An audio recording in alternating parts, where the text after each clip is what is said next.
Hello everyone, welcome back to our channel IHIMS education.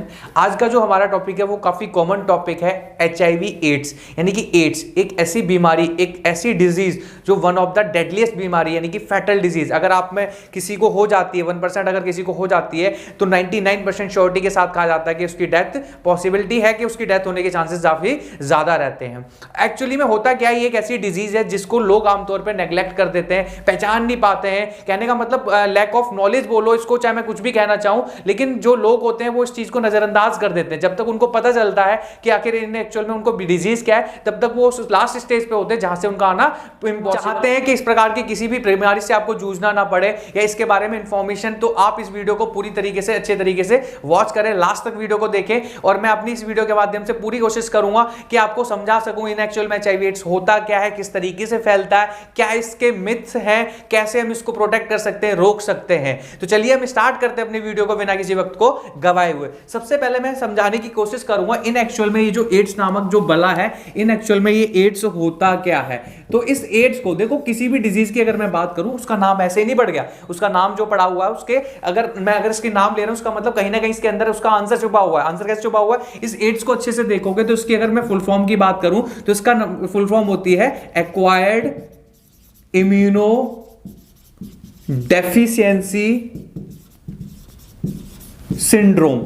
यानी कि इसकी जो फुल फॉर्म है वो क्या है, आपकी एक्वायर्ड इम्यूनो डेफिशिएंसी सिंड्रोम। अब इस इंफॉर्मेशन को या इस फुल फॉर्म को ध्यान से देखो तो इसके अंदर दो वर्ड बहुत अच्छे दिखाई दे रहे हैं, इम्यूनो और डेफिशिएंसी। सिंड्रोम जो होता है वो डिजीज के लिए यूज करते हैं, तो इसके मतलब दो वर्ड है इसके अंदर। एक इम्यून, ये जो इम्यूनो शब्द दिखाई दे रहा है वो हमारे इम्यून सिस्टम से मिलकर बना हुआ है। और डेफिशिएंसी का मतलब होता है कम हो जाना, यानी कि कमी हो जाना, ये सबको पता है। डेफिशिएंसी का मतलब कमी। अब ये जो इम्यून सिस्टम, कहने का मतलब ये जो डिजीज है कहीं ना कहीं हमारे इम्यून सिस्टम से रिलेटेड है। अब ये इम्यून सिस्टम क्या होता है तो आपको पता होगा, मैं बता दूं, हमारी बॉडी के अंदर बाहर के पैथोजेंस, माइक्रो ऑर्गेनिज्म से लड़ने के लिए कोई हथियार या एक तरीके से मान के चलो शस्त्र बैठे हुए हैं अंदर, जिसको हम क्या बोलते हैं, इम्यून सिस्टम। ये क्या करता है, जितने बाहर से पैथोजेंस आते हैं, माइक्रो ऑर्गेनिजम्स आते हैं, यानी कि जो माइक्रो ऑर्गेनिज्म जो हमें डिजीज करने वाले हैं, उनसे हमारी बॉडी के अंदर एक फाइट करने के लिए एक शस्त्र बैठा हुआ है, एक तरीके से एक आदमी बैठा हुआ है जो उनसे लड़ता है। और उसी चीज को हम क्या बोलते हैं, एक सिस्टम बैठा है जिसको हम क्या बोलते हैं, इम्यून सिस्टम। ये क्या करता है, बाहर के पैथोजन से लड़ाई करता है। अब इस बात को समझो, जितने भी माइक्रो ऑर्गेनिजम्स है उनसे लड़ाई करता है। अब ये इम्यून सिस्टम हमें उन बीमारियों से या डिजीज से बचाता है। इस बीमारी के अंदर क्या होता है, वो जो हमारा शस्त्र है वही खराब हो गया। अब सोचो, अगर बीमारियों से जो बचाता है वो शस्त्र अगर आपको खराब हो गया तो उसका मतलब क्या है, अब कोई लड़ने वाला आपकी बॉडी के अंदर नहीं है। अगर कोई लड़ने वाला आपकी बॉडी के अंदर नहीं होगा तो ऑब्वियस है आपको क्या होगा इसके बाद, अगर कोई लड़ने वाला आपकी बॉडी के अंदर नहीं होगा तो क्या होगा, अब वो माइक्रोऑर्गेनिज्म आराम से बड़े प्यार से आपकी बॉडी के अंदर डिजीज कॉज करेंगे, जानलेवा क्रोनिक डिजीज को क्रिएट करेंगे, क्योंकि आपके पास इम्यून सिस्टम यानी कि आपका शस्त्र मौजूद नहीं है। तो इसमें क्या हो जाता है, हमारे इम्यून सिस्टम की कमजोरी है, खत्म हो जाता है। तो इस कंडीशन में क्या होगा, जितने भी पैथोजेंस होते हैं या जो माइक्रोऑर्गेनिज्म जो कि जिनकी मतलब वैल्यू नहीं थी, जब तक आपके पास इम्यून सिस्टम है तब तक आपको खांसी जुकाम बुखार ये कोई फालतू नहीं बोल सकता। 2 मिनट का अगर आपको पता है, अगर खांसी जुकाम भी हो गया तो 2-3 मिनट के अंदर आपका बॉडी अपने आप काम निकाल देता है। तो इतनी अच्छी बीमारी, इतने अच्छे पैथोजेंस की वार्ड लगा के रख देता हमारा ये शस्त्र, बहुत काम की चीज है। तो कहने का मतलब अगर यही खराब पड़ गया तो जाहिर सी बात है जो छुटभइये, कहने का मतलब छुटभइये का मतलब है जो छोटे मोटे बेचारे पैथोजेंस जिनकी वश की नहीं होती थी हमें डिजीज कॉज करना, वो फालतू बोलने लग जाते हैं। कहने का मतलब है वो जो माइक्रोऑर्गेनिज्म जो आंख उठाकर भी नहीं देखते थे, हमारे इम्यून सिस्टम की कमजोरी की वजह से आज वो फालतू बोलने लग जाएंगे। किस सेंस में बोलना चाह रहा हूं समझ के देखो, एक माइन्यूट सी बीमारी जैसे कि खांसी हुई, अब आपको ही पता है अगर ये खांसी हुई है तो आपको पता है 1-2 दिन के अंदर चली जाएगी। लेकिन अगर आपको एड्स है, होना नहीं चाहिए, लेकिन अगर किसी पर्सन को 1% मान के चलो, अगर किसी को एड्स है तो वो बीमारी महीनों तक रहती है और वो टीबी में कन्वर्ट हो जाती है। यानी कि जितनी भी बेचारी डिजीज होती थी, जो एक्यूट डिजीज होती थी, वो क्रोनिक में, जानलेवा डिजीज में कन्वर्ट हो जाती है। यानी कि इम्यून, ये जो एड्स है वो ऐसी बीमारी नहीं है कि जिसमें हमें हमारी किसी ऑर्गन को डैमेज हो रहा है, लिवर खराब हो रहा है, ऐसा कुछ नहीं है। इसमें हमारा इम्यून सिस्टम जो डिजीज से लड़ता है वही बेचारा बैठ गया है। तो इस कंडीशन में हमारा इम्यून सिस्टम वीक होने की वजह से जो छोटे मोटे पैथोजेंस भी हैं वो भी हमारी बॉडी पर क्या कर देते हैं, अपना अपना कब्जा जमा लेते हैं और धीरे धीरे करके हमारी बॉडी को क्या करने लग जाते हैं, खाने लग जाते हैं, यानी कि डिस्ट्रॉय या डैमेज करने लग जाते हैं। तो समझ गए होंगे कि इन एक्चुअल में एड्स होता क्या है। अब मैं बात करता हूं ये होता किसकी वजह से, तो एक वायरस डिजीज है। ये कैसी डिजीज है, वायरस। और वायरस का नाम आपको याद रख सकते हो, अगर मेडिकल से नहीं हो तो कोई दिक्कत नहीं। रेट्रोवायरस नाम का एक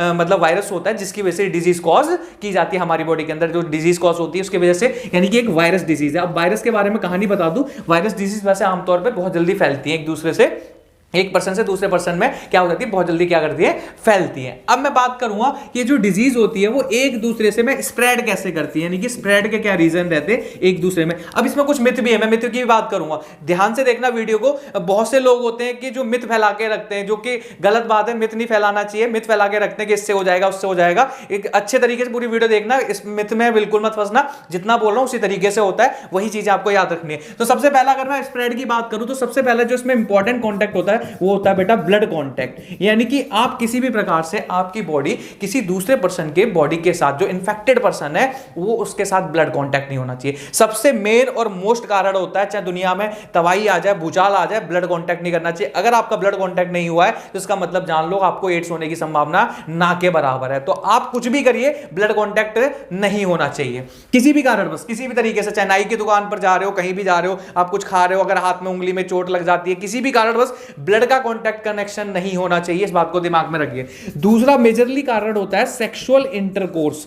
क्या होता है, सेक्सुअल इंटरकोर्स, यानी कि अगर आप किसी इन्फेक्टेड पर्सन के साथ सेक्सुअली इंटरकोर्स भी करते हो तो भी इसमें संभावना रहती है कि आपको क्या हो सके, एड्स हो सकता है। अगर इन्फेक्टेड पर्सन के साथ होता कुछ नहीं, कट वगैरह लग ही जाता है किसी भी कारण बस, तो वो ब्लड का कांटेक्ट हो जाता है। यही कारण होता है कि सेक्सुअली इंटरकोर्स करने से भी एड्स फैलने की काफी संभावनाएं रहती है। ये दो मेजर कारण है, मोस्ट इंपॉर्टेंट कारण है, जिनकी वजह से मैक्सिमम देखा गया है कि एड्स फैलने की संभावना सबसे ज्यादा रहती है। ये तो मेजर कारण हो गए। अब मिथ क्या है, मिथ मैं आपको बता दूं, बहुत अच्छे खासे मिथ हैं जो कि बताना चाहूंगा। सबसे पहली चीज, किस करने से किस करने से एड्स फैलता है, ये बहुत गलत फहमी है। किस करने से कोई एड्स फैलने की कोई संभावना नहीं होती। हालांकि इसमें एक पॉइंट है कि अगर जो पर्सन है, जिसके इन्फेक्टेड पर्सन है, उसके माउथ में कहीं कट वगैरह नहीं होना चाहिए, यानी कि वही लास्ट में फाइनली आई किया गया ब्लड कॉन्टैक्ट, यानी कि अगर माउथ में कट वगैरह कुछ ऐसा नहीं है तो उसको नहीं होगा। तो ये आप सभी के लिए खुशखबरी है। किस करने से, अगर इन्फेक्टेड पर्सन है तो आप किस कर सकते हो बेझिझक होके, कोई भी किसी प्रकार से एड्स फैलने की कोई संभावना नहीं होती, लेकिन जो बताया उसको ध्यान में रखना। अच्छा, दूसरी चीज मैंने क्या कहा, उसके साथ फूड शेयर करने से, यानी कि फूड शेयरिंग करने से या उसके साथ रहने से, कपड़े शेयर करने से, इवन कॉम, इन सब से, यानी कि उसके लाइफस्टाइल के साथ शेयरिंग, यानी कि कोई इन्फेक्टेड पर्सन है उसके साथ आप अपनी लाइफस्टाइल को शेयर करते हो, उससे भी किसी प्रकार का कोई एड्स फैलने की संभावनाएं नहीं रहती है। तो गलत फहमी को दिमाग से निकाल दो। मिथ्स जितने बना रखे, जिन्होंने बना रखे हैं, मैं उससे कहूंगा सभी से कि मिथ निकाल दो, एकदम प्रॉपर, एकदम जो अंडरस्टैंडिंग यानी कि जो बेसिक नॉलेज होती है उसको दिमाग में रखो कि कारण सिर्फ ये की है ब्लड कांटेक्ट। अब ब्लड कांटेक्ट किसी भी तरीके से होता है, आपको एड्स हो जाएगा। अब ब्लड कांटेक्ट अगर सेक्सुअल इंटरकोर्स से होगा, किससे होगा, किसी से भी होगा। लेकिन यहां पर किसके लिए मैंने क्या बोला, यहां पर कट वगैरह होने की संभावना नहीं होनी चाहिए। अगर कट होगा तो वहां पर भी एड्स होने की संभावना रहती है। तो ये मिथ निकाल दो। सबसे ज्यादा दिक्कत यही होती है, फूड शेयरिंग, क्लॉथ शेयरिंग। भाई नहीं, तुम क्या करते हो, किसी को अगर एड्स हो गया तुम उसको अपनी कमेटी से निकाल दोगे, अपनी सोसाइटी से निकाल दोगे, ये क्या बात होती है। ये उसको साथ देना चाहिए उसका। ऐसे कंडीशन में अगर आप भी सोसाइटी, समाज सभा साथ नहीं देगा तो कौन साथ देगा। तो ये नहीं करना चाहिए। जो चीज है, मेन कारण है, उससे बस बच के रहना, बाकी सभी का साथ देना चाहिए। एक ह्यूमैनिटी नाम की चीज भी होती है जिसको आपको फॉलो करना चाहिए। ठीक है, आगे बढ़ते हैं। ये तो सारे मिथ थे जिसकी वजह से माना जाता है कि ये तरीके हैं, इस तरीके से फैलने के चांसेस रहते हैं। तो ये सारे मिथ आपके क्लियर हो गए होंगे। अब मैं आगे बढ़ता हूं और बताता हूं क्या तरीके होते हैं, किस तरीके से इसको प्रोटेक्ट कर सकते हैं। प्रोटेक्ट करने का क्या तरीका है, मैंने क्या बताया आपको। सबसे बढ़िया, जो कारण है जिसकी वजह से आपको एड्स हो रहा है उसको रोक दो। क्या कारण है, ब्लड कांटेक्ट नहीं होना चाहिए, यानी कि कुछ भी कर लो, किसी भी तरीके से ब्लड कांटेक्ट में मत करो। जो फीमेल इन्फेक्टेड है, जिसको एड्स हो रखा है, या मेल, आइदर मेल या आइदर फीमेल, दोनों, ऐसा कुछ नहीं है कि फीमेल, उस लड़की या उस फीमेल या उस मेल के साथ सेक्सुअली इंटरकोर्स मत करो। ये दो मेन इंपॉर्टेंट कारण थे, ये दोनों चीजें मत करो।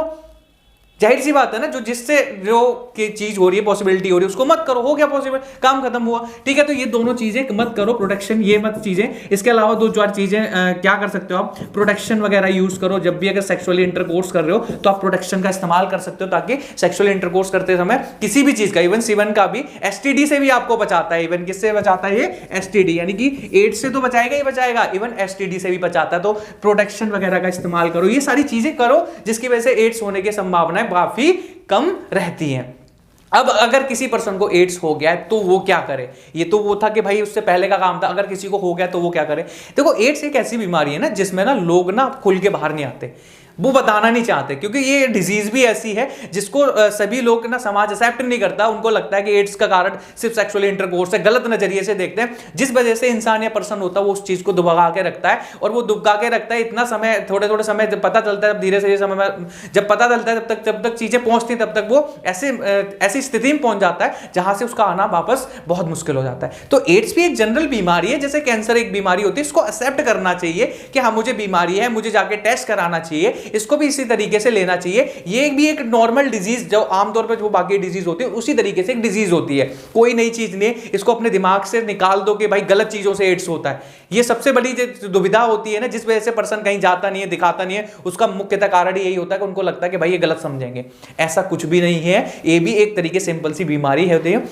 अगर किसी को लग रहा है, क्या तरीके सिम्टम्स क्या है, बार बार बीमार पड़ जाना, सिम्टम्स क्या है, सिम्टम्स में बड़ा अच्छा कारण है कि बार बार बीमार, फ्रिक्वेंटली बीमार पड़ जाना। कोई बीमारी होती है वो महीनों भर आपके बॉडी के अंदर चलती है, यानी कि अच्छे से जल्दी ठीक नहीं होती, तो ये चांसेस है, यहाँ पर प्रोबेबिलिटी है कि आपको कहीं ना कहीं एड्स होने की संभावना ज्यादा है। आपकी बॉडी उसको रजिस्ट नहीं कर पा रही है, आपकी बॉडी उस पैथोजन से लड़ नहीं पा रही है, कहीं ना कहीं एड्स होने की संभावनाएं ज्यादा है। और ऐसी कंडीशन में आप बिल्कुल देर ना करिए, मेरा मानना है जाइए हॉस्पिटल या लैब, किसी भी हॉस्पिटल या किसी भी क्लिनिक में जाके टेस्ट होता है जिसका नाम होता है एलाइजा। क्या नाम होता है, एलाइजा। इस टेस्ट को कराइए, ठीक है, इस टेस्ट को कराइए, इसकी रिपोर्ट लीजिए, एक बार में नहीं तो दो बार में, एक बार में कभी क्लियरिटी नहीं आती तो एक दो बार टेस्ट कराइए, ऑटोमेटिकली डॉक्टर से कंसल्ट करके ना आपको समझ में आ जाएगा इवन कि आपको एड्स है या नहीं है। नहीं हुआ तो कोई दिक्कत ही नहीं है, अगर होता है तो आप उसको फ्रिक्वेंटली प्रिवेंट तो कर सकते हो। तो ये बीमारी को बीमारी की तरह लीजिए, इसको गलत तरीके से मत पिरोइए, गलत तरीके से मत लीजिए। मैं आप सभी से कहना चाहूंगा ये जस्ट एक डिजीज है, कुछ नई चीज नहीं है,